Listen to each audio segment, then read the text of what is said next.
الحمد لله نحمده ونستعينه ونستغفره ونؤمن به ونتوكل عليه ونعوذ بالله من شرور أنفسنا ومن سيئات أعمالنا من يهده الله فلا مضل له ومن يضلل فلا هادي له ونشهد أن لا إله إلا الله وحده لا شريك له ونشهد أن محمدًا عبده ورسوله صلى الله تعالى عليه وعلى آله وأصحابه وبارك وسلم تسليمًا كثيرًا كثيرًا أما بعد فأعوذ بالله من الشيطان الرجيم بسم الله الرحمن الرحيم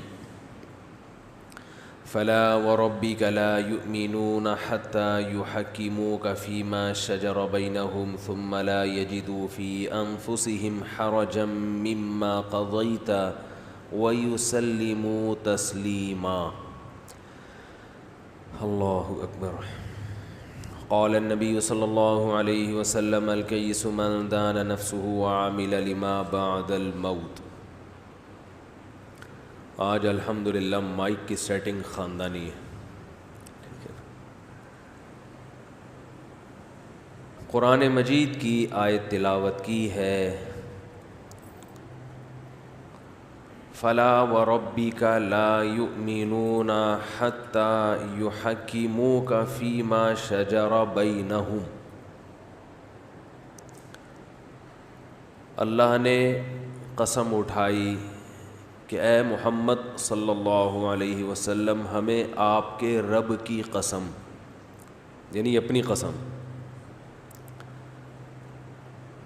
کہ یہ لوگ اس وقت تک مومن نہیں ہو سکتے جب تک آپس کے اختلافات میں آپ سے فیصلہ نہ کروائیں، اور پھر جو آپ کی طرف سے فیصلہ ہوگا اس میں دل میں ذرا بھی تنگی محسوس نہ کریں کہ یہ کیا ہو گیا، اور اس فیصلے کو مکمل تہہ دل سے قبول کر لیں. وَيُسَلِّمُوا تَسْلِيمًا.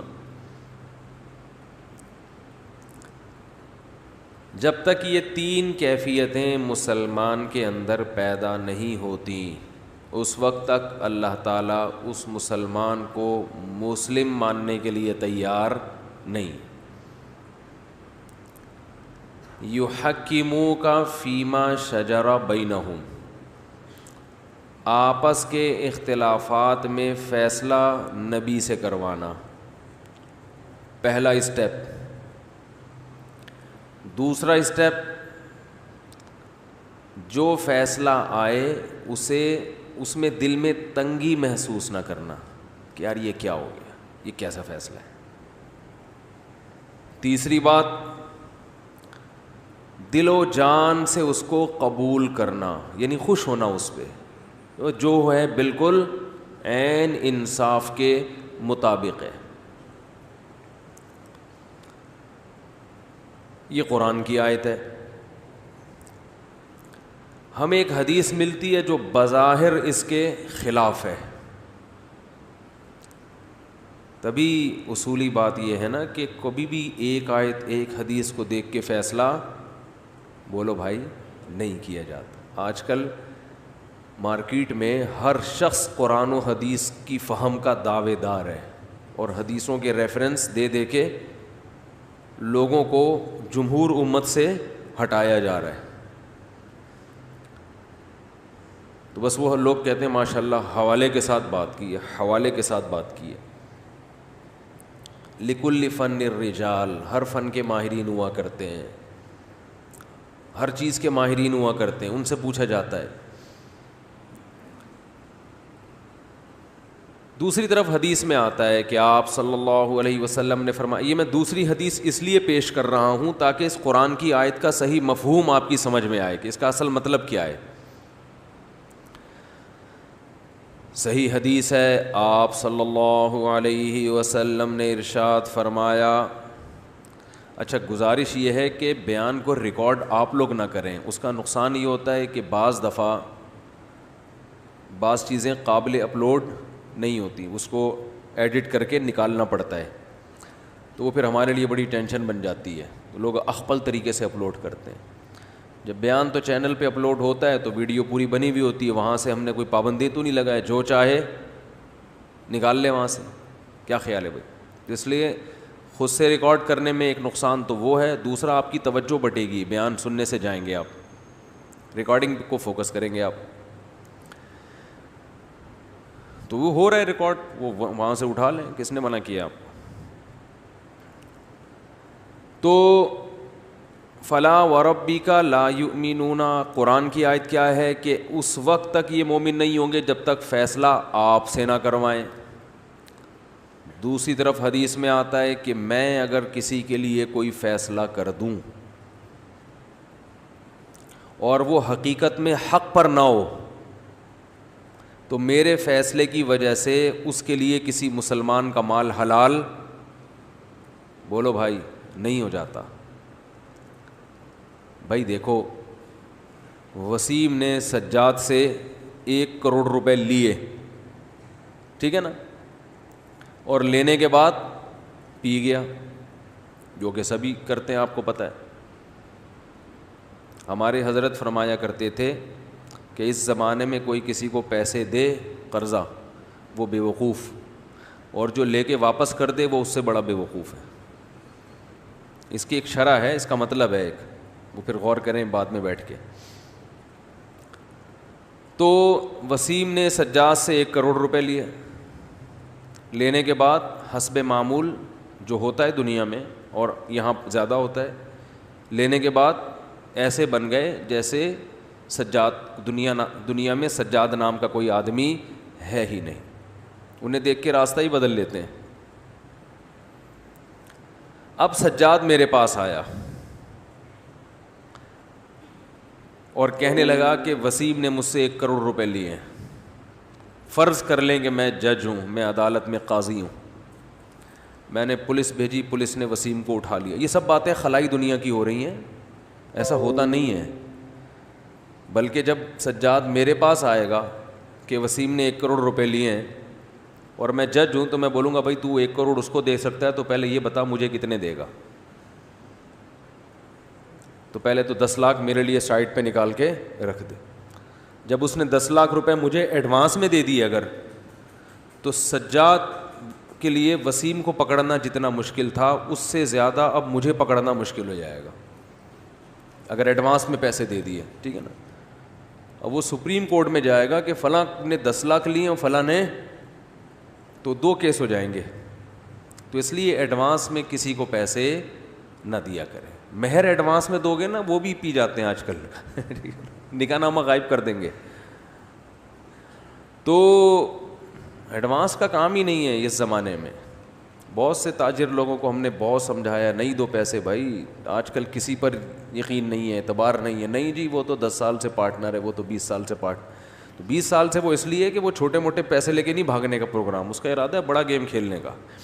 ان کو آپ کو بھی سمجھایا تھا نا, نہیں آیا تھا نا سمجھ میں, تو نہیں آئے. دیکھو بیٹھے کتنے میرے بیانات سنے, بیٹھے میں یہاں پہ, اب میں نام نہیں لوں گا. ان کو میں نے 15 سال پہلے سمجھایا تھا جب میں یہاں امامت کے لیے آیا تھا, اور میرے بھی پیسے اس وقت ڈوبے ہوئے تھے. تو بہت سمجھایا, نہیں آیا, وہی ہوا غائب پیسے. اتنا پروفٹ نہیں ہوتا جتنا کمبخت پروفٹ کے نام پہ دے رہا ہوتا ہے, اس سے زیادہ. وہ اگر کوئی پروفٹ دے رہا ہے نا آپ کو, اس کا مطلب وہ بہت بڑا فراڈی ہے, اللہ معاف فرمائے. کیونکہ پروفٹ دینا اس کی علامت ہے کہ اب وہ بڑا گیم کھیلنا چاہتا ہے, وہ چھوٹا موٹا چور نہیں ہے. تو جو پیسے آپ کی پینٹ میں رکھے ہوئے ہیں صرف وہ آپ کے ہیں. یاد رکھو, انڈیا پاکستان, انڈیا میں بھی اتنا زیادہ نہیں ہے, پاکستان میں زیادہ ہے, کہ پیسوں کے بارے میں گورنمنٹ کا بھی اصول یہی ہے, دنیا کا بھی اصول ہے کہ جس کی پینٹ میں پیسے ہوں گے نا تو پیسے اسی کے ہیں. پینٹ آپ کی ہو. یہاں یہ نہیں دیکھا جاتا کہ پیسے کمائے کس نے قرضہ دیا, کیا کیا, نہ دیکھا جاتا ہے کہ یہ پینٹ کس کی ہے. اگر پینٹ آپ کی ہے تو پیسے آپ کے ہیں, پینٹ سلیم بھائی کی ہے تو پیسے پھر آپ کے نہیں. آپ کروڑ ہاں بولو کہ میرے, اسٹیمپ پیپر پہ انگوٹھے لگوا لو, وہ انگوٹھے لے کے آپ ساری دنیا میں گھومتے رہو گے, آپ کو اس انگوٹھے کے سوا کچھ بھی نہیں ملے گا. میرے پاس پڑے ہوئے تھے انگوٹھے ابھی, پھر میں نے پھاڑ کے پھینک دیے. میں نے کہا کیا فائدہ ایسے انگوٹھوں کا. خیر بات کہاں سے کہاں چلی گئی, یہ درمیان میں تو چٹکلے چلتے رہتے ہیں نا. قیام و طعام آپ نے دیکھا نا موٹر وے پہ, تو وہ آتا رہے گا. خیر تو بات یہ چل رہی تھی کہ سلیم نے سجاد سے 1 کروڑ روپے لیے. سجاد میرے پاس آیا, میں جج ہوں یا میں محلے کا امام ہوں, کچھ بھی فرض کر لیں کہ جی آپ نکلوائیں. میں جج ہوں, میں نے پولیس بھیج کے سلیم کو اٹھوا لیا. تو سلیم نے انکار کر دیا, بھائی میں نے تو نہیں لیے. تو میں سجاد کے ذمے لگاؤں گا کہ گواہ پیش کرو, کوئی اسٹیمپ پیپر پہ تحریر پیش کرو, ثابت کرو کہ اس نے تم سے پیسے لیے ہیں. سجاد کے پاس کوئی گواہ نہیں ہے, وہ بیچارے نے اعتماد کی بیس پہ دیے تھے. میں نے سلیم سے کہا کہ قسم اٹھاؤ کہ تم نے پیسے نہیں لیے. اس نے قسم اٹھا لی. تو میں فیصلہ کس کے حق میں کروں گا؟ سلیم کے حق میں. سجاد سے بولوں گا تمہارے پاس کوئی ثبوت نہیں ہے, لہذا عدالت تمہیں باعزت بری کرتی ہے, پتلی گلی سے نکل لو. دوبارہ سلیم کو چھیڑنے کی کوشش کی تو پھر میں تمہیں خود چھیڑوں گا آ کے. پولیس اب سلیم کے بجائے کس کو چھیڑے گی؟ تم کو, کیوں؟ ہمارے پاس کوئی ثبوت نہیں ہے. تو عدالت فیصلہ کس کے حق میں کرے گی؟ سلیم کے حق میں نا, حالانکہ وہ تو چور ہے, اس نے تو پیسے کھائے ہیں, اس نے اس کے اعتماد کا ناجائز فائدہ اٹھایا ہے. کیا خیال ہے؟ تو جیسے ہی آج ہوتا ہے, رسول اللہ صلی اللہ علیہ وسلم کے دور میں بھی اس کا امکان تھا کہ کوئی شخص آئے اور آپ صلی اللہ علیہ وسلم کی عدالت میں مقدمہ لائے اور گواہ نہ ہونے کی وجہ سے اپنے حق میں فیصلہ کروا لے, حالانکہ وہ اس پیسے کا مستحق, بولو نا بھائی, نہیں ہے. تو ایسے لوگوں کے بارے میں نبی نے فرمایا کہ میرے فیصلے کی وجہ سے کسی مسلمان کے لیے کسی دوسرے کا مال حلال نہیں ہوگا. میں نے ظاہری اعتبار سے فیصلہ کیا ہے, اور ظاہری اعتبار سے اس میں غلطی ہو سکتی ہے, کیونکہ میں عالم الغیب نہیں ہوں. میں تو گواہوں کو دیکھ کے فیصلہ کروں گا, گواہ نہیں ہے تو فیصلہ میں نے مدعا علیہ کے حق میں کر دیا. تو اب مدعا علیہ یہ نہ سمجھے کہ چونکہ نبی کا فیصلہ ہے لہذا اب یہ پیسے میرے لیے کیا ہو گئے؟ حلال. تو آپ نے فرمایا نا نا نا نا, میرے فیصلے کی وجہ سے پیسے حلال نہیں ہوں گے, قیامت میں یہ نکلیں گے اور دنیا میں بھی دینے پڑیں گے. یہ تو ظاہری لحاظ سے میں نے فیصلہ کیا, کیونکہ پیغمبر عالم الغیب نہیں ہوتے. بات آ رہی ہے سمجھ میں؟ اب دونوں کو ملاتے ہیں ہم. ادھر قرآن کہہ رہا ہے کہ جب تک یہ آپس کے اختلاف میں نبی سے فیصلہ نہ کروائیں, اور نبی جو فیصلہ کریں اس پہ دل و جان سے راضی نہ ہو جائیں, یہ مومن نہیں ہو سکتے. یہاں حدیث میں آ رہا ہے کہ میرے فیصلے کی بیس پر کسی کے لیے کسی کا مال حلال نہیں ہو جاتا. کیا مطلب؟ وہ فیصلہ اللہ کی نظر میں نافذ نہیں ہوتا, لہذا اس فیصلے کی بیس پہ یہ نہیں کہ اب سلیم بھائی نے کسی سے پیسے لیے تو وہ لے کے کھا جائیں. نا نا نا نا, اگرچہ نبی کا فیصلہ ہے, مگر جس نے پیسے کھائے ہیں اس کو پتا ہے کہ نبی سے اس میں اجتہادی خطا ہوئی ہے. اور خطا کیوں ہوئی ہے؟ اس لیے کہ نبی عالم الغیب نہیں ہے. آپ نے گواہ جو جج جو کام کرتا ہے نا, جج تو ظاہر کو دیکھ کے فیصلہ کرتا ہے نا بھائی. ہمارے پاس بعض دفعہ ایسے کیسز آتے ہیں, شوہر نے 3 طلاقیں دیں اور مکر گیا, بیوی نے اپنے کانوں سے سنا. اب بیوی آئے گی مفتی کے پاس کہ اللہ کی قسم میں نے اپنی کانوں سے سنا ہے کہ میرے میاں نے مجھے 3 طلاقیں دی ہیں. مفتی فیصلہ کر دیتا ہے کہ طلاق واقع ہو گئی, آپ پتلی گلی سے نکل لو. شوہر آتا ہے خدا کی قسم میں نے نہیں دی, وہ بعض دفعہ جھوٹ بول رہا ہوتا ہے. اب مفتی کیا ہو جاتا ہے؟ مفتی صاحب کنفیوز ہو جائیں گے نا. تو یہاں 2 الگ الگ فتوے دیے جاتے ہیں. شوہر کو کہا جاتا ہے اگر تم نے نہیں دی, بیوی جھوٹ بول رہی ہے, تو نہیں ہوئی ہے. بیوی کو کہا جائے گا کہ اگر تم نے اپنے کانوں سے سنا ہے تو تم پتلی گلی سے نکل لو. گواہ بیوی کے پاس نہیں ہے. تو مفتی کے پاس جب جائیں گے تو مفتی دو الگ الگ ایک ہی کیس میں فتوے دے گا. بھائی تم اگر صحیح کہہ رہے ہو تو نہیں ہوئی ہے, وہ صحیح کہہ رہی ہے تو طلاق ہو گئی ہے.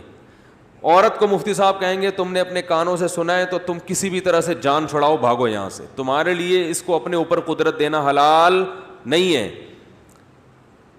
لیکن اگر مفتی کو ایز اے جج اس کے پاس آئیں گے, اس کو کہیں گے ہم آپ سے فیصلہ کرواتے ہیں, فتویٰ نہیں لیتے, آپ قاضی بن کے جج بن کے ہمارے درمیان فیصلہ کریں گے, تو فیصلے میں مفتی شوہر کا ساتھ دے گا کیونکہ عورت کے پاس گواہ نہیں ہے. مفتی کہے گا بھائی ایسے تو کوئی بھی عورت کسی پہ الزام لگا دے. بات آ رہی ہے سمجھ میں کہ نہیں آ رہی ہے؟ لیکن شوہر کے حق میں جب مفتی فیصلہ کرے گا تو ساتھ میں کان میں اس کو یہ بتا دے گا کہ بھائی یہ جو میرا فیصلہ ہے یہ عدالتی فیصلے کی طرح ہے, اس فیصلے کی وجہ سے اگر آپ نے واقعی بیوی کو طلاق دی ہے تو میرے اس فتوے کی وجہ سے حقیقت میں آپ کی بیوی آپ کے لیے حلال نہیں ہے. یہ تو ہم ظاہر کو دیکھ کے فیصلہ کر رہے ہیں, ورنہ کوئی بھی کسی پہ بھی الزام لگا دے نا, عورت کوئی بھی جس نے جان چھڑانی بولے اس نے دی ہیں, تو اب کیا ہمیں کیا پتا دی ہیں کہ نہیں دی ہیں, جھوٹا الزام بھی تو لگ سکتا ہے نا. تو اب دیکھو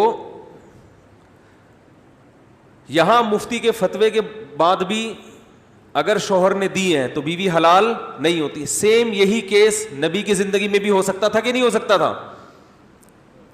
تو آپ صلی اللہ علیہ وسلم گواہوں کی گواہی سننے کے بعد, جو بھی ایک عدالت کا طریقہ ہوتا ہے, اس کے بعد فیصلہ فرمایا کرتے تھے. تو اس میں آپ نے بتا دیا کہ اگر حقیقت میں ایسا نہیں ہے تو میرے فیصلے کی وجہ سے کسی کے لیے کسی کا مال حلال نہیں ہے. اب ہم دوبارہ قرآن کی آیت کی طرف آتے ہیں. ادھر اللہ تعالیٰ فرما رہے ہیں کہ نبی کے فیصلے کو دل و جان سے جو تسلیم نہیں کرتا وہ مسلمان نہیں ہے.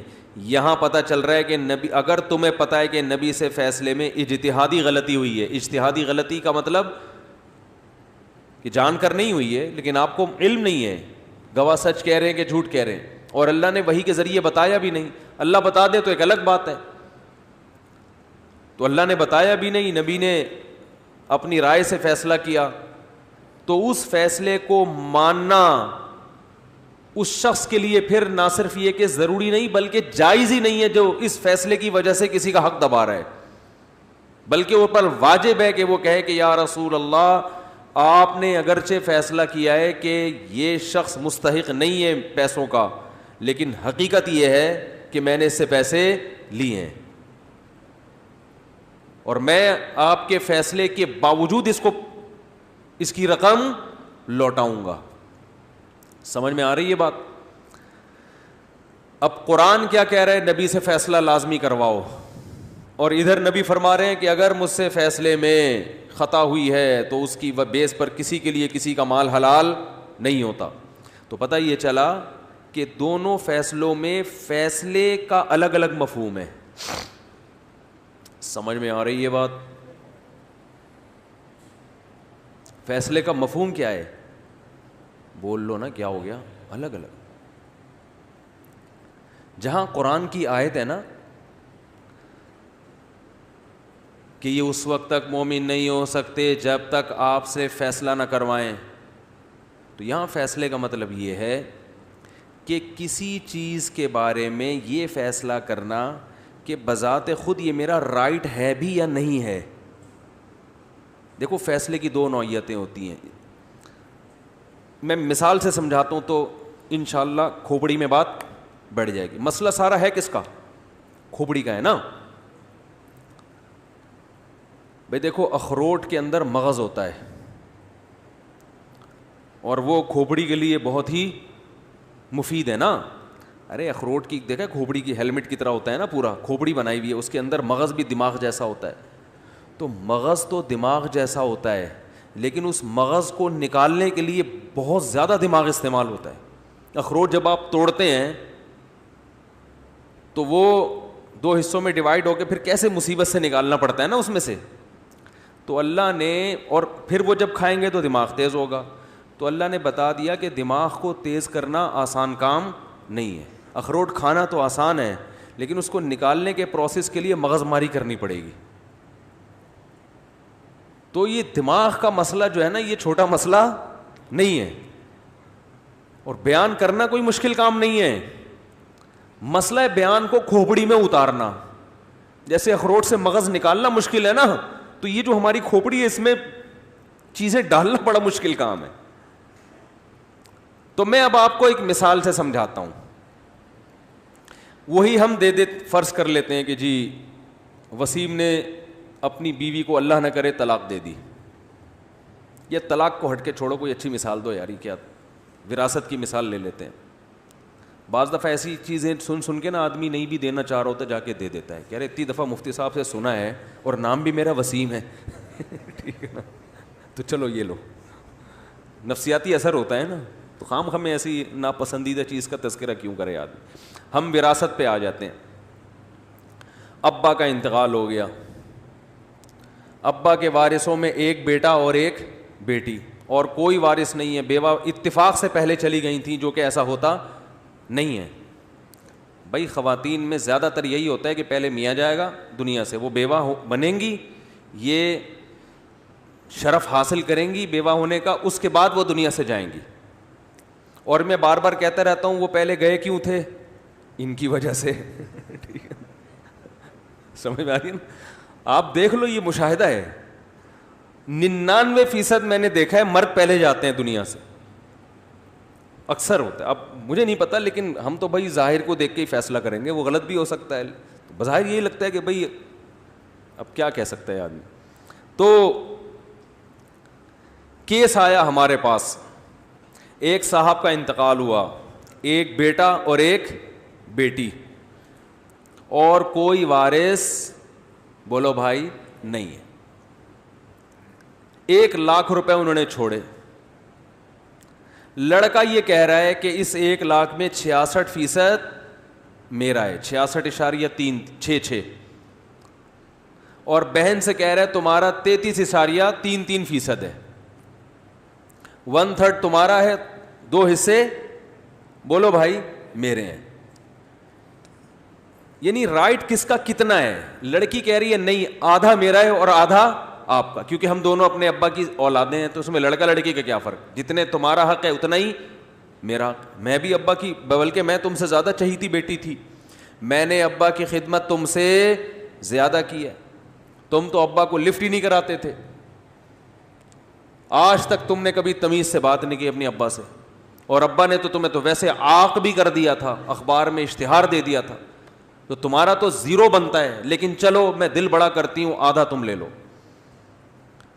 اور لڑکی گواہوں سے ثابت بھی کر دے کہ یہ میرا بھائی 1 نمبر کا نالائق, ابا کی بددعائیں باقاعدہ ریکارڈ کر کے رکھی ہوئی ہیں اس نے, کہ ابا نے زندگی میں اس کو اتنی موٹی موٹی بددعائیں دی ہیں, کمبخت دفع ہو جا, میرے مرنے کے بعد تیری وراثت میں, میری وراثت میں تیرا کوئی حصہ نہیں ہے. یہ پوری ریکارڈڈ اسٹیمپ پر ٹھپے انگوٹھے سب کچھ. لڑکا کہہ رہا ہے کہ بھائی نہیں, میرا 2/3 ہے. چاہے ابا گالیاں دیتے تھے, بلب کے رشتہ داروں کو گالیاں دیتے تھے, یہ کسی کو بھی گالیاں دیتے تھے. بلب کے رشتہ داروں کو گالیاں والا بیان آپ سن لیے گا, پھر سمجھ میں آئے گا. تو اب لڑکا یہ کہتا ہے کہ اسلام کو دیکھتے ہیں کہ اسلام اس بارے میں کیا کہتا ہے. اسلام اس بارے میں بولو نا کیا کہتا ہے, کہ ابا کی جو میں نے نافرمانی کی, ابا کی بددعائیں لی, ابا نے آگ کر دیا, وصیت میں لکھ دیا کہ میرے مرنے کے بعد اس کو ککھ بھی نہیں ملے گا. تو اسلام سے فیصلہ کرواتے ہیں کہ کیا واقعی مجھے کچھ بھی نہیں ملے گا یا آدھا ہی ملے گا. لڑکی کہہ رہی ہے کہ نہیں, اس بارے میں آپ کا کیا رائٹ ہے اور میرا کیا رائٹ ہے, یہ کسی مفتی کے پاس جانے کی ضرورت بولو نا نہیں ہے. یہ ہم عقل سے فیصلہ کروائیں گے, اور عقل یہ کہتی ہے کہ آپ کا کوئی حصہ نہیں ہونا چاہیے, کیونکہ آپ نے تو کچھ کیا ہی نہیں ہے ابا کے لیے, اور ابا چاہتے بھی نہیں تھے. یا وہ کہتی ہے امریکہ کے قانون سے فیصلہ کروائیں گے, یا وہ کچھ بھی کہتی ہے. تو نتیجہ کیا نکلا کہ لڑکی اسلام کے سے فیصلہ نہیں کروانا چاہتی. کس بارے میں؟ کہ میرا اس وراثت میں حق, بولو بھائی کتنا بنتا ہے. یہاں اگر دونوں بالفرض مفتی کے پاس آ جائیں, مفتی یہ فیصلہ کرے گا کہ بھائی لڑکا کیسا ہی نالائق تھا, ابا نے عاق کر دیا, ابا نے وصیت لکھ دی کہ وراثت میں حصہ نہ دیا جائے, یہ تمام چیزیں وراثت کے معاملے میں بالکل کالعدم ہے. بیٹے کو 2/3 ملے گا اور لڑکی کو 1/3 ملے گا. اب اس فیصلے پر اگر لڑکی کو اعتراض ہے, جبکہ اس کو پتہ بھی ہے کہ یہ کس کا فیصلہ ہے, اسلام کا فیصلہ ہے, تو قرآن کیا کہہ رہا ہے؟ فلا وربک لا یؤمنون, یہ مومن نہیں ہو سکتی, کیونکہ جتنا حق اللہ نے اس کو دیا ہے یہ اس سے زیادہ مانگ رہی ہے. تو ایک فیصلہ تو مفتی کا یہ ہوتا ہے کہ وہ شریعت بتا دیتا ہے کہ یہ ہے, اکارڈنگ ٹو اسلام ایسے ہے.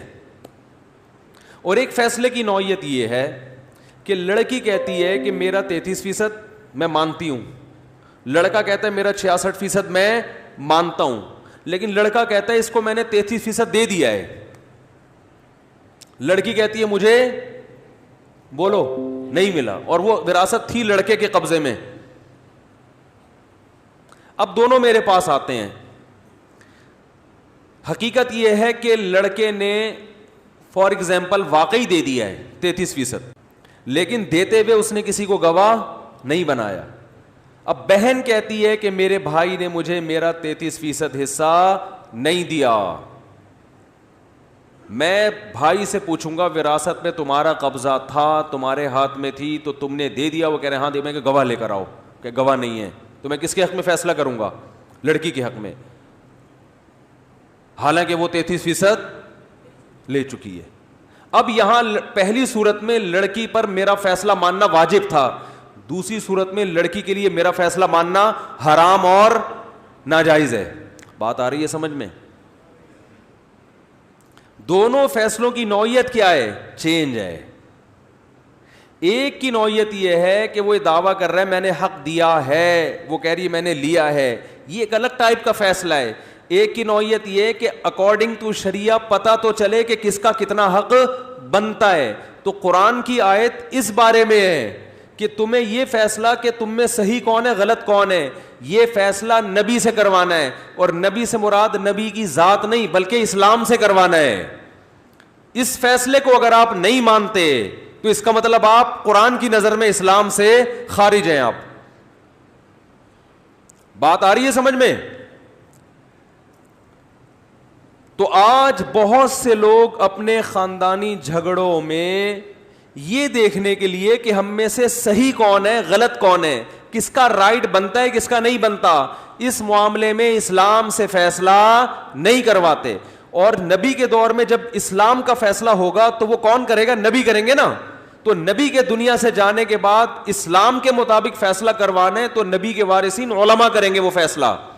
تو اس سے پتہ چلتا ہے جو اپنے جھگڑوں میں مفتیان کرام سے فتویٰ نہیں لیتے, ان سے رائے معلوم نہیں کرتے کہ اسلام کیا کہتا ہے, تو اس کا مطلب قرآن کی نظر میں وہ مسلم نہیں ہے. اور آج یہ یورپ اور امریکہ میں بہت زیادہ ہو رہا ہے. ایک خاتون کا فون آیا, انہوں نے کہا کہ میرے شوہر نے مجھے USA میں ڈیورس دی ہے, طلاق دی ہے, اور اپنے شوہر کی برائیاں کرنے لگی. وہ صحیح کیس تھا, انہوں نے مجھے اجازت دی ہے میں نام لیے بغیر یہ واقعہ سنا دوں. شوہر بڑا نالائق, جو انہوں نے بتایا ایسا یوں بہت پوری کہ وہ غلط تھا وغیرہ وغیرہ. اب اس نے مجھے ڈیورس دے دی ہے. اب USA کی عدالت کہتی ہے کہ اپنی پراپرٹی میں اتنا حصہ بولو بھائی وائف کو دو. مجھے انہوں نے کہا کہ مفتی صاحب میں عدالت میں کیس کر کے بڑے آرام سے کروڑوں روپے کی مالک بن سکتی ہوں. بات آ رہی ہے سمجھ میں؟ عدالت نے بچے میرے حوالے کر دیے ہیں, سب کچھ ہو گیا, تو آپ بتائیں کہ شریعت کی روشنی میں یہ میرا رائٹ بنتا ہے یا؟ سنو میرے بھائی، یہ ہے وہ فیصلہ جس کا قرآن ذکر کر رہا ہے. میں نے پہلے تو اس خاتون کو شاباش دی. میں نے کہا میں مسائل کے جوابات بہت پہلے سے دے رہا ہوں، میرا خیال ہے 25 سال تو ہو گئے ہوں گے، اور 20 سال سے تو باقاعدہ پراپر طریقے سے. پہلی دفعہ کسی خاتون نے یو ایس اے یا یو کے سے فون کر کے پوچھا ہے کہ عدالت مجھے کروڑوں روپے شوہر کی پراپرٹی میں سے دے رہی ہے، کیا یہ میرے لیے حلال بھی ہیں یا نہیں ہے؟ ورنہ جب گورنمنٹ دے رہی ہو تو لوگ باپ کا مال سمجھ کے پی جاتے ہیں. سمجھ میں آ رہی بات؟ جبکہ وہ شوہر بقول ان کے خراب بھی تھا، حقیقت میں تھا نہیں تھا تو اللہ ہی جانے نا. اب ہم نے تو ایک طرف کی بات سنی ہے، فرض کر لیتے ہیں خراب تھا، وہ ہو بھی سکتا ہے، اور دی بھی خود اس نے ڈیورس، اور بڑا ظلم کیا اور یہ کیا اور وہ کیا. میں نے ان سے کہا کہ آپ کے لیے اس میں سے 1 روپیہ بھی حلال؟ بولو نا نہیں. کہہ رہی وہ تو اتنا بڑا ظالم، اس نے یہ کیا. میں نے کہا جو بھی کیا اس کا حل یہ کہ آپ کی جان چھوٹ گئی. قرآن میں اللہ کا ارشاد ہے بیوی کو حقوق ادا کرو، نہیں ادا کر سکتے لٹکا کے مت رکھو اس کو، بولو نا فارغ کرو. تو قرآن نے کہا ہے فَإِمْسَاكُمْ بِمَعْرُوفٍ أَوْ تَسْرِيحٌ بِإِحْسَانٍ، عزت کے ساتھ رکھو، نہیں رکھ سکتے تمیز سے بولو بھائی رخصت کر دو. اور تمیز سے رخصت کرنے کا مطلب قرآن نے بیان کیا، عدت کے دوران اس کا خرچہ اٹھاؤ. عدت کے بعد لا تعضلوہن ان ینکحن ازواجہن، عدت کے بعد کہیں اور نکاح کرنا چاہے تو رکاوٹ مت بنو. اب بدنام نہ کرو اس کو، ابے یہ تو ایسی تھی، ابے یہ تو ایسی، تاکہ کہیں اور شادی نہ ہو سکے اس کی. کسی بھی طرح سے اس کو دوبارہ نکاح سے مت روکو. اور جو کچھ اس کو تم دے چکے ہو فلا تأخذوا منہ شیئا، کسی ایک چیز کے بھی واپسی کا مطالبہ. ابے کیا ہو گیا بول لو یار، گولڈ پہنا دیتی ہیں نا ساسیں جوش میں آ کے میری بہو کا ہو گیا. ابھی بہو نے پھر اگلے دن سے کچھ بھی کیا، اب کہہ رہی ہیں گولڈ واپس کرو. نہ بھائی دے دیا، بولو بھائی. آپ نے بیگم کو مکان اس کے نام کرا دیا یا پورے بحریہ ٹاؤن اس کے نام کر دیا آپ نے. اب جب ڈیورس دیے قرآن کہہ رہا ہے لا تأخذوا منہ شیئا وإن آتیتم احداہن قنطارا فلا تأخذوا منہ شیئا. سونے کا پہاڑ بھی دے دیا ہو تو واپسی کا مطالبہ مت کرو. تو میں نے کہا آپ کے شوہر نے آپ کو جو گفٹ دیے وہ آپ کے ہو گئے، اور اگر مہر نہیں دیا تو آپ مہر کا مطالبہ کر سکتی ہیں. انہوں نے کہا وہ تو نہیں دے گا مہر. میں نے کہا پھر یہ کیس کر کے جو کروڑوں کے پیسے آ رہے ہیں اس میں سے مہر کی رقم کاٹ کے باقی کیا کر دیں؟ بولو نا بھائی واپس. یہ باتیں آپ سن تو رہے ہیں، سننے میں بڑا مزہ آتا ہے، جب آپ پر آئے گی نا تو پھر دیکھتا ہوں کون کتنا عمل کرتا ہے. سننے میں بہت آپ کو ایمان تازہ ہو گیا، اس خاتون کے زندہ باد کے نعرے لگاؤ بھائی، بڑی نیک خاتون تھی، واہ واہ واہ واہ. لیکن پریکٹیکلی ایسا ہوتا بولتے کیوں نہیں ہے. وہ تو بڑی نیک، میں نے تو اس کو بڑی دعائیں دی. میں نے کہا آپ تو ویسے ہی لگ رہے ہیں انشاءاللہ جنت میں جاؤ گی. کروڑوں روپے کون چھوڑتا ہے بھائی؟ اچھی خاصی جائیداد بن رہی تھی، اور پھر شوہر نے اتنا ستایا بھی ہو، پھر تو یہ تو بھی یہ ستانے کا کفارہ ہے. کفارے کے نام پہ قرآن نے کہا وَإِنِ امْرَأَةٌ خَافَتْ مِنْ بَعْلِهَا نُشُوزًا أَوْ إِعْرَاضًا فَلَا جُنَاحَ عَلَيْهِمَا أَن يُصْلِحَا بَيْنَهُمَا صُلْحًا. شوہر ظالم ہے، تنگ کر رہا ہے، تو قرآن نے کہا یا تو صلح کا راستہ اختیار کرو، کچھ حقوق سے دستبردار ہو جاؤ گھر بچانے کے لیے. نہیں ہو رہا تو قرآن نے کہا وَإِن يَتَفَرَّقَا، علیحدگی اختیار کرو، اس سے خلا لے لو، طلاق کا مطالبہ کر لو، کچھ حق معاف کر کے کسی طرح جان چھڑاؤ اس سے. تو وہ چھوڑ گئی نا جان، شکر ہے لٹکا کے نہیں رکھا، ظالم تھا چھوڑ دیا. کہہ رہی ہیں ایسی کنڈیشن میں آ کے چھوڑا ہے، اب عمر زیادہ ہو گئی، اب تو کہیں شادی کا بھی مسئلے امکان مشکل ہے. تو میں نے کہا بھائی دیکھیں اس پر تو سوچا جا سکتا ہے, غور کیا جا سکتا ہے, آپ نے پہلے طلاق کیوں نہیں لی اس سے؟ جب ظالم تھا تو پہلے ہی طلاق لے لیتی, اور اس نے لٹکایا, اتنا ٹائم کر دیا. یہ سب چیزوں کی سزا ہو سکتی ہے, کچھ بھی ہو سکتا ہے. پیسے حلال, ابھی تو بات چل رہی ہے اس کا, وہ اس کے جو ہے نا کیا اس نے کیا کیا نہیں کیا, یہ ایک الگ ٹاپک ہے. اس کی وجہ سے کسی کے پیسے آپ کے لیے حلال نہیں ہو جائیں گے. اور آج عدالتوں میں دیکھو ہو گیا رائے, عدالت میں خلا کی ڈگری دائر کی جاتی ہے, خلا لے لیا جاتا ہے. اس کے بعد اب خلا کا 6 مہینے بعد مثال کے طور پر عدالت نے خلا دیا, تو عدالت الگ سے پھر شوہر کے ذمے بہت سے خرچے ڈال رہی ہوتی ہے جو شریعت میں بنتے نہیں ہیں. بہت کچھ الٹا سیدھا ہو رہا ہے. یہ ضرور ہے کہ یہاں پر اتنا, کیونکہ تھوڑا اسلامی کنٹری ہے تو بالکل ہی کنٹرول سے باہر نہیں ہے. یورپ اور امریکہ میں تو ان کے تو قانون ہی بالکل الگ ہے نا. تو یہاں بھی آپ پر لازم ہے کہ عدالت کے فیصلے کے بعد آپ کسی مفتی سے, کسی مستند دارالافتاء سے, اور یاد رکھو کسی شخصیت سے رجوع نہیں کرنا چاہیے, اداروں سے رجوع کرنا چاہیے, کیونکہ مفتی آج کل مارکیٹ میں ہول سیل کے حساب سے مل جائیں گے آپ کو. کوئی کرائٹیریا تو ہے نہیں, کوئی پیمانہ تو ہے نہیں کہ یہ مفتی ہے بھی کہ نہیں ہے. ہر بڑے سے بڑا مکھنچو اس کے نام کے ساتھ مفتی لگا ہوا ہے, اور مفتی اعظم لگا دو تو وہ بھی کوئی گورنمنٹ کی طرف سے پابندی. پاکستان میں 15-20 مفتی اعظم ہیں. جو آفیشلی ضیاء-ال-حق کے دور میں جن کو مفتی اعظم بنایا گیا تھا وہ مفتی رفیع عثمانی صاحب تھے. وہ تو پورا علماء کا پینل بیٹھا تھا اور ضیاء-ال-حق نے کہا تھا بھئی ایک پاکستان میں ایک بڑے مفتی ہونے چاہیے. وہ تو باقاعدہ پراپر طریقے سے ان کو مفتی اعظم کا لقب دیا گیا, اور وہ اتنے نیک ہیں وہ اپنے نام کے ساتھ مفتی اعظم لگاتے ہی نہیں ہیں. ٹھیک ہے نا, ان کو پسند ہی نہیں ہے کہ لگایا جائے, لیکن ان کو آفیشلی باقاعدہ علماء کے مشورے سے. اور ان علماء میں ہمارے شیخ مفتی رشید احمد صاحب بھی تھے جو حضرت مفتی رفیع عثمانی صاحب کے استاذ تھے, اور ان سے علم میں بھی زیادہ تھے. تو تجویز یہ ہوئی تھی کہ ان کو بنا دیا جائے مفتی اعظم, لیکن حضرت نے فرمایا نہیں, مفتی رشید احمد صاحب فرمایا نہیں, ان کو جو میرے شاگرد ہیں ان کو. وجہ اس کی یہ تھی کہ حضرت کا کیونکہ گوشہ نشینی کی زندگی تھی, حضرت نے فرمایا مفتی اعظم پاکستان کا بننے کے بعد پھر جو یہ اسی آدمی پہ زیادہ سوٹ کرتا ہے یہ لفظ جو عوام میں جن کا انفلوئنس زیادہ ہو, جن کا اثر رسوخ زیادہ ہو, کیونکہ پھر ان کی ذمہ داریاں پھر یہ. تو حضرت نے فرمایا کہ نہیں میرے نام کے ساتھ نہ لگاؤ,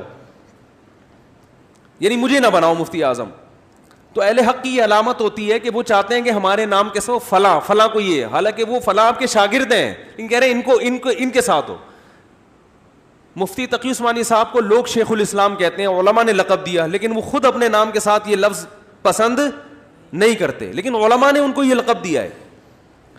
تو جو صحیح ہوتا ہے نا وہ تو چاہ رہا ہوتا ہے کہ بھائی کہ مجھے کیوں یہ عہدہ دے دیا. لیکن آپ کو آج مارکیٹ میں پاکستان مفتی اعظم کا مطلب سب سے بڑا مفتی, تو کوئی غیر مسلم آئے گا حیران ہوگا یہاں ہر ایک ہی سب سے بڑا مفتی ہے. ارے سب سے بڑا کا مطلب تو یہ کہ یہ سب سے بڑا ہے, باقی سب اس سے چھوٹے.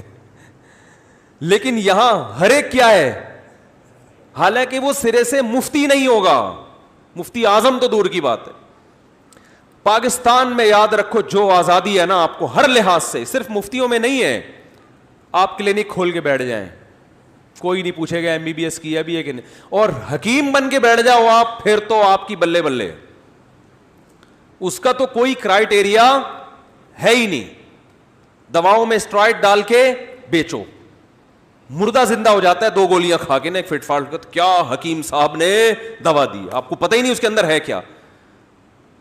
تو حکمت کا بھی ایک کورس ہے باقاعدہ, پراپر ڈگری ہے, اور اس کے بغیر کسی کے لیے کلینک کھولنا انلیگل ہے, مگر کوئی جانچنے والا نہیں ہے. جو اوریجنل حکیم ہے ان بیچاروں کا پتہ ہی نہیں. میں نے ایک دفعہ کسی کو کہہ دیا وہ 2 نمبر حکیم ہے, مجھے تھوڑی پتا تھا, میں نے کہا وہ ڈگری, کیونکہ اس کے پاس کوئی بھی نہیں, تو اس نے بتایا بھائی میں 2 نمبر نہیں ہوں, میرے پاس ڈگری ہے. ٹھیک ہے, میں نے باقاعدہ پراپر پڑھا. میں نے کہا معذرت چاہتا ہوں, شکر ہے وہ میری بات پھیلی نہیں, کیونکہ وہ جو جعلی لگ رہا ہوتا ہے وہ اوریجنل ہوتا ہے, اور جس کے جو چورن بیچ رہا ہے نا بیٹھ کے, وہ رش ہے اور نفس پکڑ پکڑ کے. ایک حکیم صاحب مارکیٹ میں آئے, انہوں نے کہا کہ 2 کیلے کھا لو, میرا دم کیا ہوا, دما زندگی بھر نہیں ہوگا, بھائی کیلے کا دمے سے کیا تعلق ہے یار؟ اور پھر زندگی بھر کیلا کھایا اگر تو پھر دوبارہ ہو جائے گا. لائن لگی ہوئی تھی, یہ بات ہوگی 25-26 سال پرانی, وہ حکیم کے باہر لائن لگی ہوئی ہے لوگوں کی, بیوقوف بن رہے ہیں یار. ایک حکیم شوگر کا علاج کر رہے ہیں چینی سے. ابے کیا کر رہا ہے بھائی تو؟ لیکن پبلک کی لائن دیکھو آپ. یہی ڈاکٹروں کا حال ہے, جو اچھے پڑھے لکھے ڈاکٹر ہیں, سنجیدہ ہیں, ان کے پاس رش ہی نہیں ہوتا, کوئی لفٹ ہی نہیں کراتا ان کو. اور جو بیٹھا ہوا ہے بس جو بھی آ رہا ہے ایک ٹیکا ٹھوکا, بندہ 2 منٹ میں فٹ فاٹ ہو کے گھر پہنچ گیا. تو یہ آپ کو فیسلٹی کہاں ملے گی میرے بھائی؟ پاکستان. ایک کتا تھا امریکہ میں, امریکہ واقعی کتا, پاکستانی سے کہا کہ یار مجھے پاکستان لے جاؤ. تو پاکستانی نے کہا یار یہاں تو انسان امریکہ آنے کے لیے ترستے ہیں, اور یہاں کتوں کو اتنا پروٹوکول ہے, شیمپو سے تمہیں نہلاتے ہیں, تمہارے گلے میں لاکٹ, اور تمہارے ساتھ جو بندہ ہوتا ہے وہ کتا لگ رہا ہوتا ہے.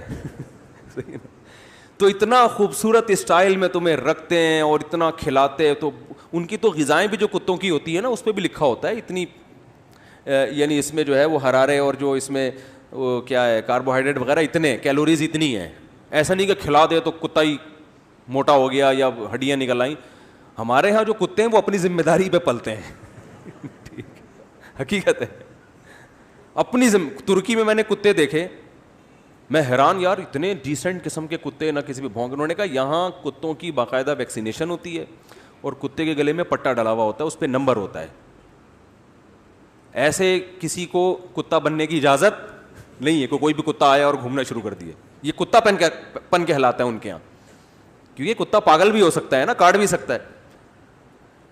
تو وہ اس کتے نے کہا پاکستانی سے کہ مجھے کہاں لے جاؤ؟ پاکستان میں لے جاؤ. اس نے کہا یار دیکھو دنیا ترستی ہے, اور تمہیں تو یہاں انسانوں سے زیادہ پروٹوکول مل رہا ہے یار. کہہ رہے سب کچھ ٹھیک ہے, لیکن بھونکنے کی جو اجازت وہاں پر ہے, یہاں پر یہاں نہیں ہے. جو آزادی وہاں ہے نا وہ یہاں نہیں ہے. یہاں تو بھونکنے سے پہلے آدمی دیکھتا ہے کہ اللیگل ہے یا لیگل ہے. اللیگل ہے تو وہاں سب کو کاٹ بھی سکتے ہیں, بھونک بھی سکتے ہیں. تو ہمارے ہاں مفتی مارکیٹ میں آپ کو ہول سیل کے حساب سے, تعویذ گنڈے والے بھی مفتی لکھا ہوا ہوتا ہے, مفتی فلاں کام کیا ہے جی جن اتارتے ہیں. کسی ڈاکٹر کو دیکھا کہ MBBS گردوں کا اسپیشلسٹ ہے, کام کیا ہے جن چڑیل بھوت بھگاتا ہے. ارے تو MBBS ہے, تو اسپیشلسٹ ہے کڈنی کا, تو بھائی وہ کام کرنا, اور وہ کرے گا, وہ کبھی جن چڑیل بھوت نہیں بھگائے گا. لیکن مفتیوں میں آپ کو سینکڑوں مفتی ملیں گے جو مفتی اعظم بھی ہیں, اور کام کیا ہے جن بھگانا لوگوں. اس کا مطلب یہ مفتی نہیں ہے, اس مفتی کے پاس تو ٹائم ہی نہیں ہوتا جن چڑیل بھوت کے لیے. تو ہمارے اوپر تو میرے گھر سے تعویذ نکلتے رہتے ہیں الٹے سیدھے, میں اٹھا کے پھینک دیتا ہوں, جاب ہے اس کو کیا, بیٹھ کے جن بھگاتے رہے بیٹھ کے. جن سے بولتا ہوں آؤ رہو یار, انجوائے کرو, ہمارے ساتھ گپ شپ لگاؤ. لائف آتا ہی نہیں جن. عاملوں کے پاس پتہ نہیں لاکھوں جنات, کہتے ایک تو بھیجو ہمارے اوپر. اس کا مطلب ان کے پاس کوئی جنات ونات ہے ہی نہیں, الو بناتے ہیں لوگوں کو. تو میں لوگوں سے بھی کہتا ہوں یہ چھینٹیں نظر آ گئی, بندر کے نشان نظر آ جائے, کلر کروا لو یار, رنگ خراب ہو گیا, بس اس سے زیادہ ان چیزوں کو ویلیو دینے کی ضرورت نہیں ہے. لوگ ایک دفعہ صاحب نے مجھے بتایا کہ دیکھو یہ بندر کے پنجے کے نشانات, اور نظر بھی آ رہے تھے واقعی. میں نے کہا کلر کروا لے, ختم ہو جائیں گے. اس سے زیادہ ان چیزوں کو فری کرانے کی ضرورت نہیں ہے. پتہ نہیں کس نے ٹھپے لگا کے چلا گیا ہوگا رات کو. بندر یہاں کہاں سے آئے گا اللہ کے بندو؟ عامل آیا ہوگا, وہ چپکے سے دیکھا ہوگا اس نے آپ کی روٹین کہ کس وقت یہ سو رہے ہوتے ہیں, بندہ بھیجا ہوگا اور 2-3 ٹھپے لگا کے. یہ بڑے ہوشیار ہوتے ہیں, آپ کو پتہ نہیں ہے, کچھ بھی کر سکتے ہیں یہ. ورنہ بندر اس دیوار پہ ایسے چپکے گا کیسے؟ سب سے بڑی بات یہ ہے. لوگ کہتے ہیں وہ جن ہے, وہ بندر نہیں ہے. تو وہ جن جب بندر بن گیا تو اس کی کوئی اوقات ہے؟ تو نہیں ڈرو ان چیزوں سے. کوئی چھپکلیاں ہیں, چھپکلی ہے تو اسپرے کرو, مار دو, ختم. خیر بات کہاں سے کہاں چلی گئی بھائی, جلدی سے سمیٹتے ہیں یار. تو میں یہ عرض کر رہا تھا کہ قرآن کی آیت کا مطلب سمجھ میں آیا کہ جب بھی آپس میں کوئی اختلاف ہو, حتیٰ کہ عدالت بھی اگر فیصلہ کرتی ہے, تو آپ نے, اگر آپ کلمہ گو ہو تو آپ نے کسی مستند دارالفتاء, یہ لفظ یاد رکھیں, مفتی نہیں بلکہ دارالفتاء کا مطلب ہوتا ہے بڑے بڑے مدارس میں ایک باقاعدہ ڈپارٹمنٹ ہوتا ہے جہاں بڑے بڑے مفتیان کرام بیٹھتے ہیں. یہ مفتیان کرام یہ نہیں ہے جو خضرا و گھاس کی طرح اگائے ہوں, ان کا کوئی پیچھے سے سلسلہ ہوتا ہے, نسب ہوتا ہے. انہوں نے اس سے پہلے جو وقت کے کوئی بڑے علماء ہوتے ہیں ان سے باقاعدہ علم حاصل کیا ہوتا ہے اور پراپر طریقے سے فتوے کا کام سیکھا ہوتا ہے. فتوے کی عبارت کیسے ہوتی ہے, لکھا کیسے جاتا ہے, اور کیسے دونوں کی باتیں سنی جاتی ہیں جھگڑوں میں, اور کیسے اس کو ریٹن فارم میں لایا جاتا ہے, پھر دلیل کیسے دی جاتی ہے. یہ پورا یہ سیکھنے کا عمل ہے. یہ ایسا ہی نہیں ہے کوئی بھی اٹھ کے کچھ بھی لکھ دے یا یوٹیوب پہ کلپ بنا کے ڈال دے. تو دیکھو آپ بہت کچھ یوٹیوب پہ سنتے ہو میڈیکل سائنس کے حوالے سے بھی, ٹماٹر کھانے کے یہ فائدے, خربوزہ کھانے کے یہ فائدے, چینی کے یہ فائدے, کیلے کھانے کے یہ فائدے, آم کے یہ فائدے. تب یہ ذرا سی آؤٹ ہوتی ہے نا, ڈاکٹر کے پاس جاتے ہو, بھائی وہ تو وہاں لکھا ہوا ہے, تو ذرا بتانا کیا کھانا کیا ہے میں نے. اور یہ آپ کے سمجھدار ہونے کی علامت ہوتی ہے. اور اگر آپ انٹرنیٹ سے اپنا علاج کرا رہے ہو, اس کا مطلب آپ غسل کی تیاریاں پھٹے وٹے اپنے لیے منگوا لو. ٹماٹر کے فضائل دیکھ لیے تو اب ٹماٹر کھانا شروع کر دیا. تو ایسا تھوڑی ہوتا ہے بھائی, وہ لکھے وہ جنرل نالج کے لیے ٹھیک ہے, وہ ٹماٹر خربوزہ مربوزہ کیا کرتا ہے, لیکن اگر آپ میں کسی چیز کی کمی ہے, کوئی پرابلم ہے, تو بھائی وہ ڈاکٹر کس کام کے لیے بیٹھا ہوا ہے وہاں پہ. وہاں جاؤ گے آپ بولو گے بھائی کیا میں خربوزہ کھا لوں, وہ لکھا ہوا تھا کہ خربوزہ کھانے سے یہ فائدہ ہوگا, تو مجھے یہ فائدہ ہوگا کہ نہیں ہوگا وہ آپ کو بتائے گا. آپ پہلے ہی خربوزہ بن چکے ہو بھائی, آپ میں مزید خربوزے کی گنجائش نہیں ہے. آپ تو کچھ بھی نہ کھاؤ, آپ تو ایکسرسائز کرو, ختم کرو اپنے آپ کو. خربوزہ کھا کے اور گول ہو جاؤ گے. کچھ بھی کرے گا وہ ڈاکٹر کا ہیڈک ہے, وہ میرا ہیڈک نہیں ہے. تو ایسے ہی مسائل بھی انٹرنیٹ سے نہیں دیکھے جاتے. کوئی مسئلہ ہے باقاعدہ پراپر کسی مفتی سے, ایسا مفتی جو کسی دارالفتاء سے اس کا تعلق ہو, اس کے پیچھے کوئی ہو. جیسے آج کوئی ڈاکٹر اٹھ کے آ جائے اور کہ میں کسی کلینک کو نہیں مانتا اور میرا کوئی جو ہے وہ یونیورسٹی نہیں ہے, بس میں خود سے ہوں. بولو گے بھائی کیا کہ مریخ سے آیا ہے تو, کیونکہ یہاں تو جتنے ڈاکٹر ہیں تو وہ پہلے والوں کی ریسرچ سے فائدہ اٹھاتے ہیں اور وہ ان سے سیکھا ہوتا ہے پراپر طریقے سے. ہاؤس جاب بھی ہوتی ہے, صرف کتابوں پر اکتفا نہیں کیا جاتا. پھر ڈاکٹر جتنا بوڑھا ہوگا اتنا ماہر ہوتا ہے, وہ اتنا اس کا تجربہ زیادہ ہوتا ہے. میں تو بہت ہر طبقے سے ملتا ہوں نا, ینگ ڈاکٹر پہ مجھے اتنا اعتماد نہیں ہے, میں بوڑھے ڈاکٹر کو فوکس کرتا ہوں. مجھے پتا ہے یار اس نے کئیوں کو مار چکا ہے, وہ جتنے بندے اس کی قسمت میں مارنے میں لکھے ہوئے تھے وہ اس نے قبرستان پہنچا دیے. نیا نیا ڈاکٹر ہے, ابھی تو وہ مارے گا بندوں کو بہت سو کو پہنچائے گا آگے. پھر تجربے ہوں گے وہ کیوں پہنچے, ان کا انا للہ کیوں, بتائے گا تھوڑی کسی کو, لیکن اس کو پتا ہے کہ یار یہ والا ٹیکا لگایا تھا تو یہ ہو گیا تھا اس سے. تجربہ تو تجربہ ہوتا ہے, اس کا کوئی متبادل تھوڑی ہوتا ہے. تو کوئی بھی حکیم بھی ہو تو بھائی پرانا حکیم, کوئی تجربے کار حکیم ہو اور باقاعدہ پراپر کوئی استاذ ہو اس کا, اور استاذ بھی کل کا نہ ہو بلکہ وہ سلسلہ چلتا ہوا آ رہا ہو کہ طب یونانی کوئی آج کی طب تھوڑی ہے, تو صدیوں پرانی ہے. تو یہ ابھی سے کہاں سے ایک دم سے اٹھ کے آ گیا. تو اس طرح یاد رکھو کہ جیسے میڈیکل سائنس میں صحت کے بارے میں ڈاکٹروں اور صحیح جو ماہر مستند حکیم ہے جو مارکیٹ میں بہت تھوڑے سے ہی رہ گئے ہیں, تو ان سے رابطہ کیا جاتا ہے. تو اسی طرح جب آپ کا کوئی اختلاف ہو کہ آپ کا حق بنتا ہے یا نہیں ہے, تو صرف عدالت کا فیصلہ کافی نہیں ہے, اور اس زمانے میں تو بالکل بھی کافی نہیں ہے. خواتین عدالت سے خلا لے لیتی ہیں, کسی مفتی سے مستند مفتی سے رابطہ نہیں کرتی, حالانکہ ان پر فرض ہے, کیونکہ بیوی کو حلال و حرام کرنا یہ کس کا کام ہے, اللہ کا. تو پوچھے گئی بھی اللہ کی نظر میں میرا نکاح ختم بھی ہوا ہے کہ نہیں ہوا ہے.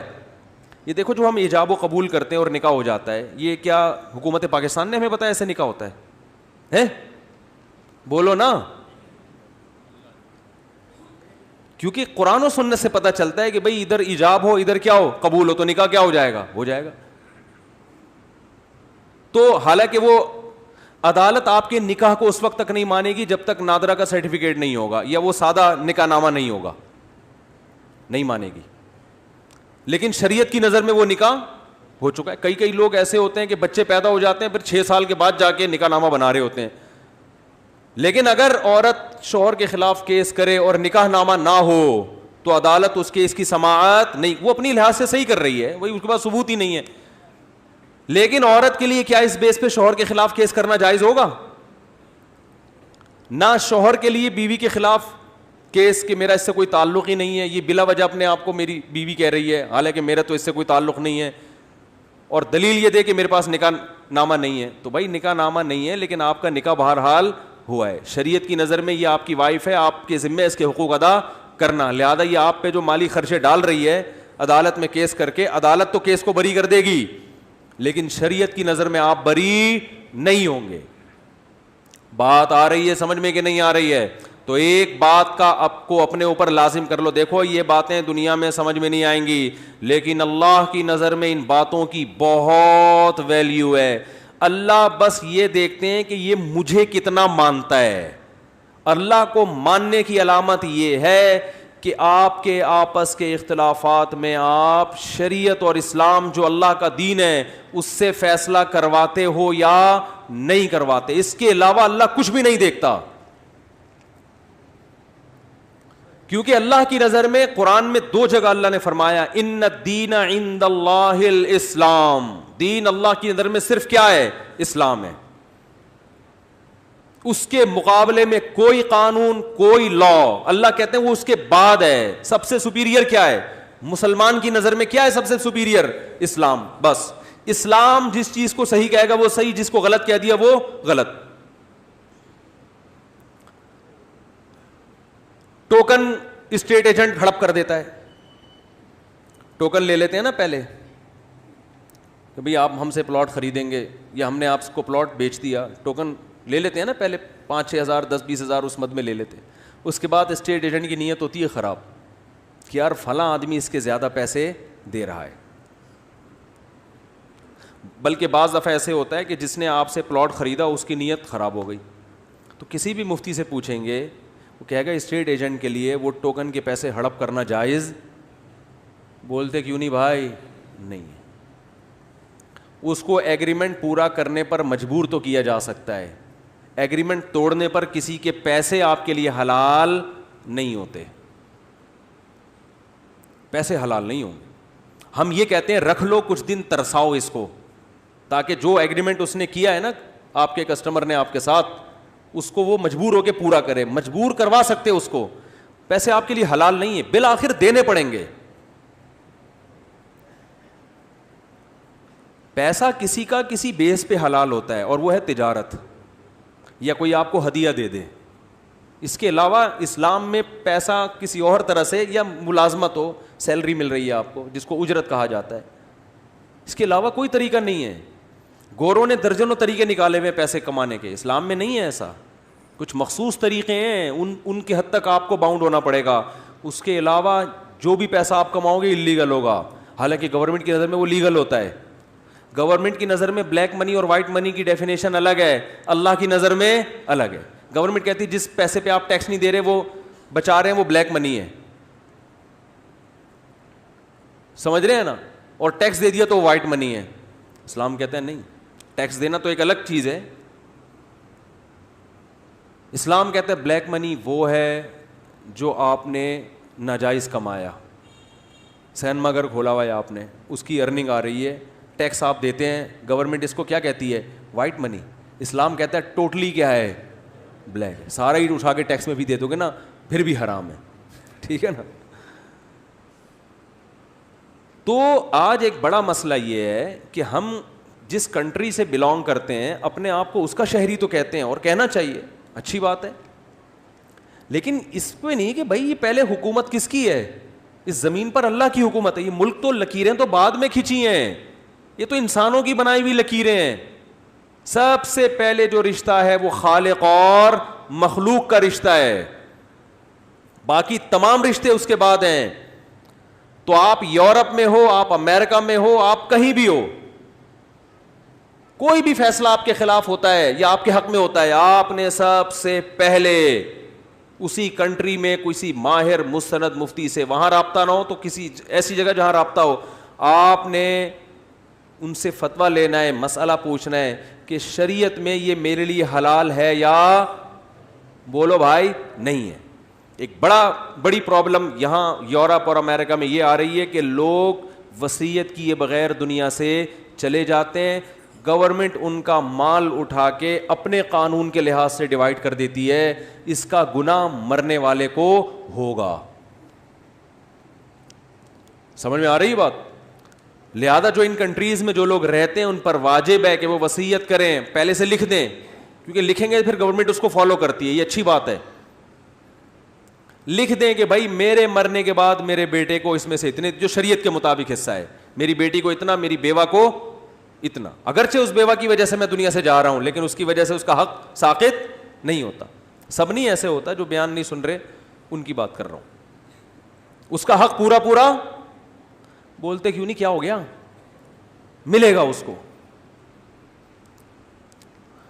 ایک مسئلہ میں بار بار بیان کرتا ہوں, جو دوبارہ بیان کر دیتا ہوں, کیونکہ مارکیٹ میں جو چیز بہت زیادہ ہو رہی ہو تو پھر اس پہ بہت زیادہ دفعہ بولنا پڑتا ہے. آج کل مارکیٹ میں دو کام بہت خاندانی ہو رہے ہیں. ابا کے بزنس کو بچے بڑھاتے ہیں, بیٹا خاص طور پہ جو بڑا بیٹا ہے, منجلا کسی کام کا کہیں بھی نہیں ہوتا, یاد رکھو. منجلے کا کام ہوتا ہے وہ پیڑے کھانا بیٹھ کے, ذمہ داری اکثر بڑا بھائی اٹھا رہا ہوتا ہے.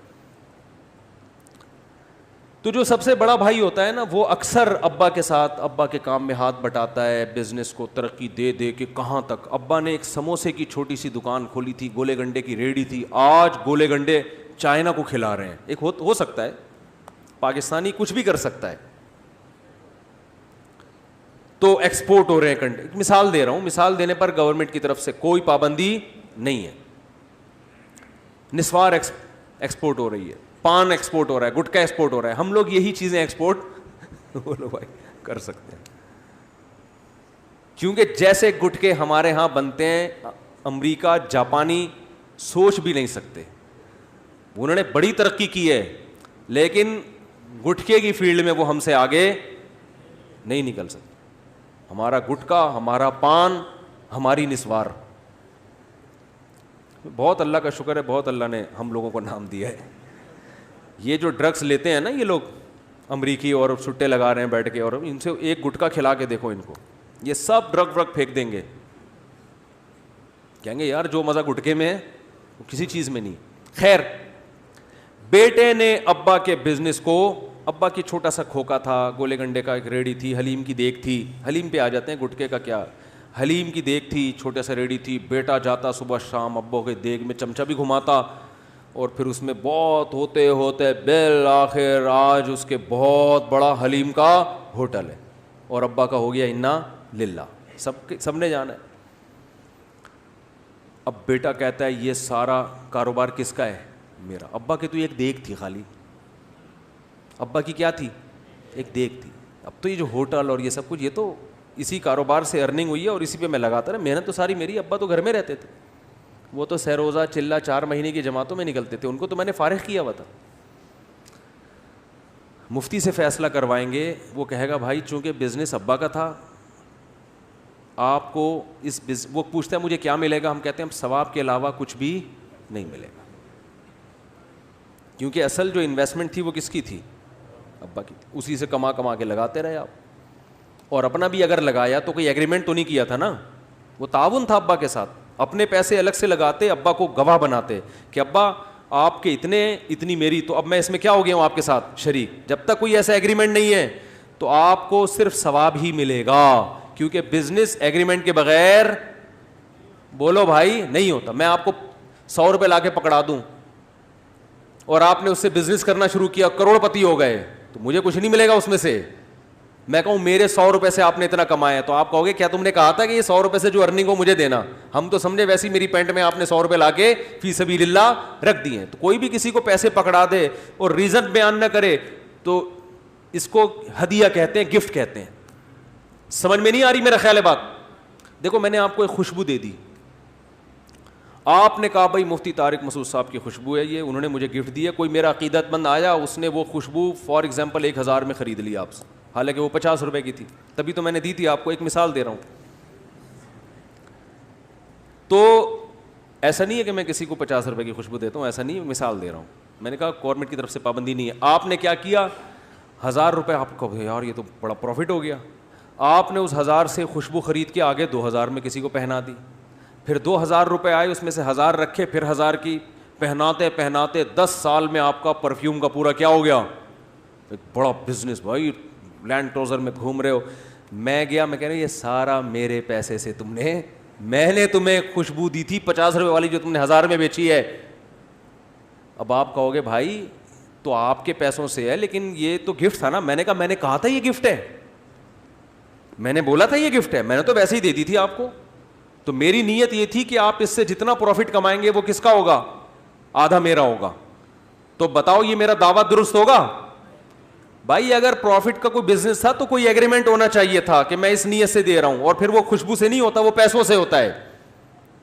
تو بالکل یاد رکھو, ابا کے ساتھ جتنی مدد کر رہے ہو نا, کوئی الگ سے کوئی ایگریمنٹ نہیں ہو رہا, تو اس پہ آپ کو صرف ثواب ملے گا, اس کے علاوہ ککھ بھی نہیں ملے گا. پھر رویا نہیں کرو یہ مفتی ہمارے خلاف فیصلہ کیوں کر رہا ہے, کیونکہ مفتیوں کے پاس لوگ آتے ہیں, مفتی صاحب کہتے ہیں بھائی بس جتنا پھر لوگ کہتے ہیں یار اس کمبخت وہ تو سارا دن, دوسرا بھائی میرا منجلا بھائی گٹکے کھاتا تھا, اس کو تو ابا بلاتے تھے حلیم کی دیگ میں چمچہ گھما, کبھی اس نے ایک چمچ نہیں گھمایا, اور اب کروڑوں روپے کا میں اس کو مالک بنا دوں, تو بنانا پڑے گا اس کو, سمجھ رہے ہیں, کیونکہ کوئی ایگریمنٹ آپ کا نہیں تھا, سب ابا کا ہے. تو ابا کے سارے بچے ہیں, جو گٹکا کھانے والا بھی ابا کا اتنا ہی بچہ ہے جتنا زمزم پینے والا تھا.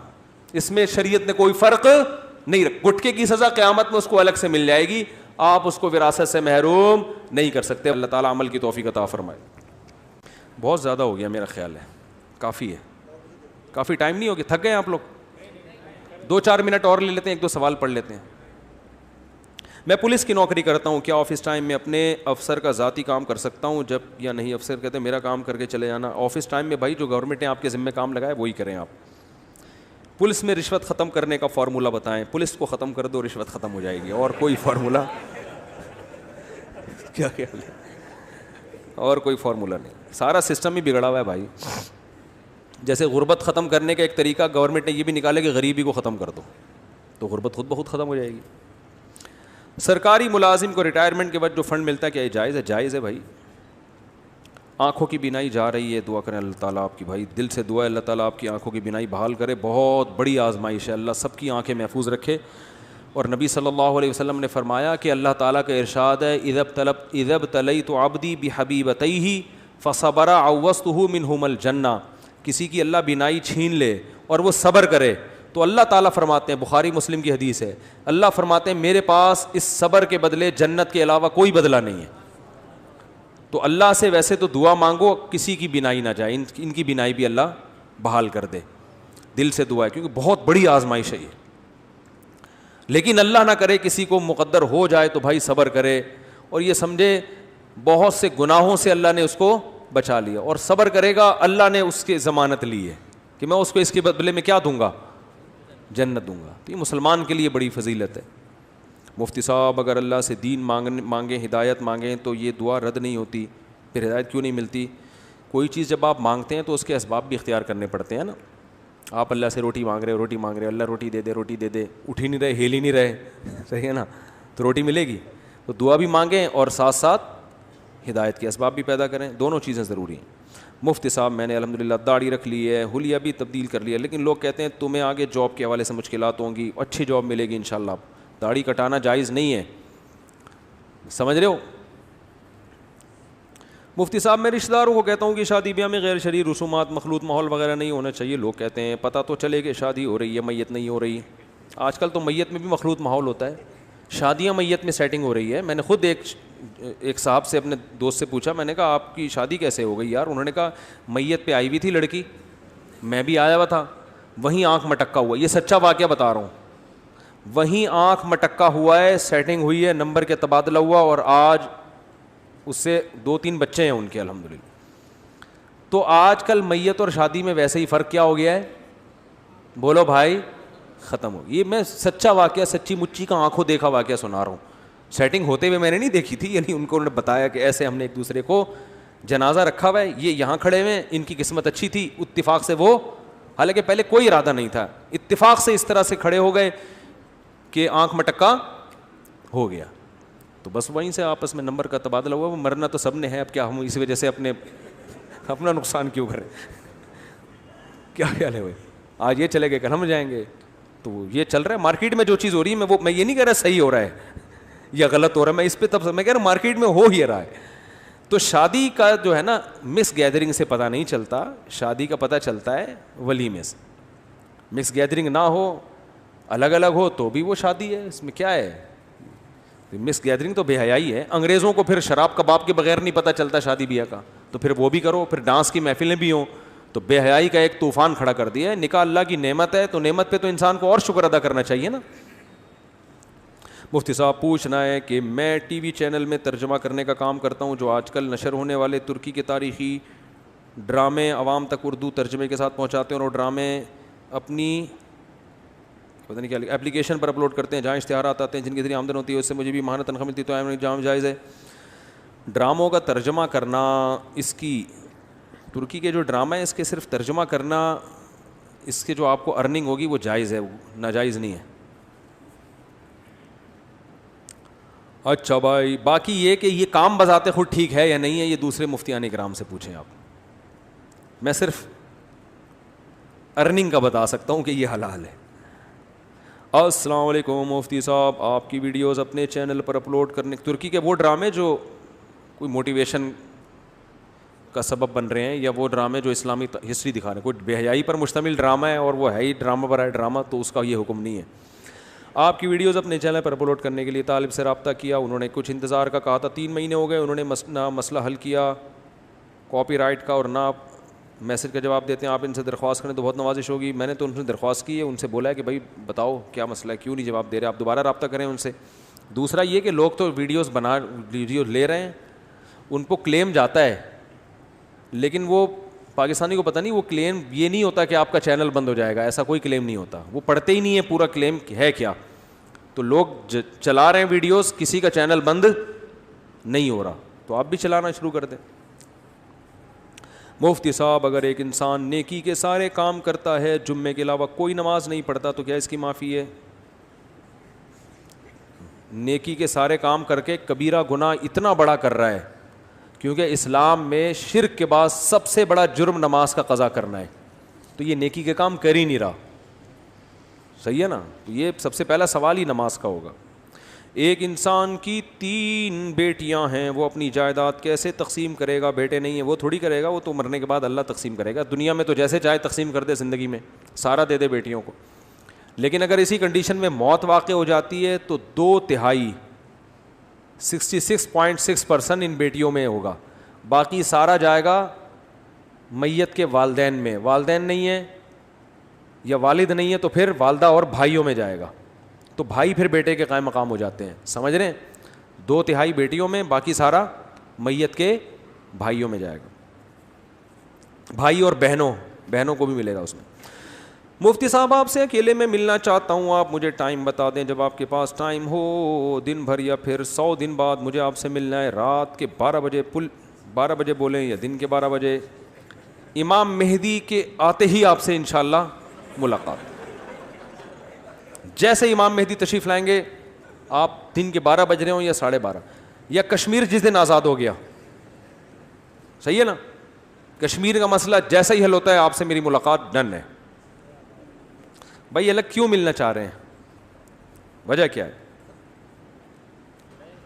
سبحانک اللہم و بحمدک نشہد ان لا الہ الا انت نستغفرک. باقی جو سوال رہیں گے بعد میں دینا. وعلیکم السلام.